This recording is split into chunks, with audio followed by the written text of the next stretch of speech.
Hey, what's going on, guys? My name is Brian Crazy. You're watching my brand, that from brand of wrestling and entertainment here on YouTube.com and the World Wide Web. 14 years ago, you saw the title of the video. 14 years ago, Owen Hart was taken from us. He died in a tragic accident at the Kemper Arena. He ended up falling from the ceiling. He was being lowered down. He was on a harness that really wasn't designed to hold a man's weight. It was actually a nautical harness. It was meant for a sail.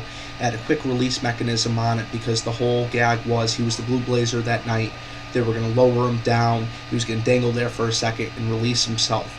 It was done by the same people that did Sting's setup, supposedly from what I've heard, but this is the first time they tried to use this kind of harness, and they're thinking that when Owen tried to adjust his cape, he accidentally released this thing.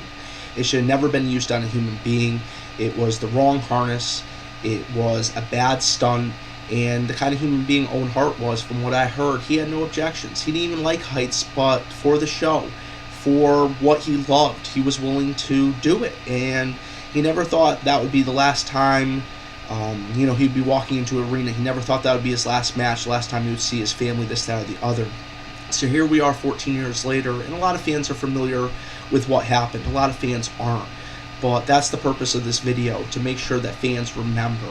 And I just want to say rest in peace to Owen Hart.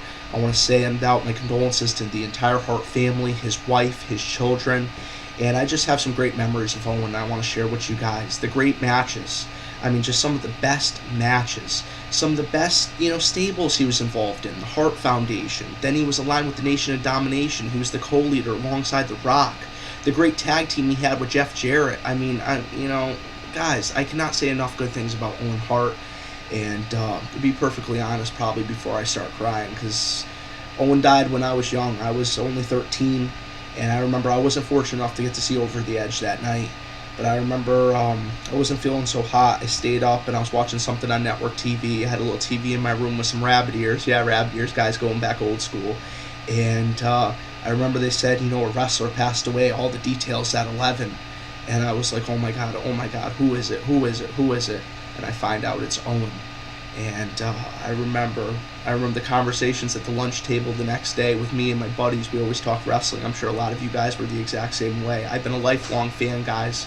And when you lose, somebody that you looked up to, somebody you admired, somebody you watched for years, it really does hit you hard. And I want to know your guys' thoughts. I want to know your guys' feedback. And, condolences out to the Hart family. Rest in peace, Owen. I'll catch you guys later.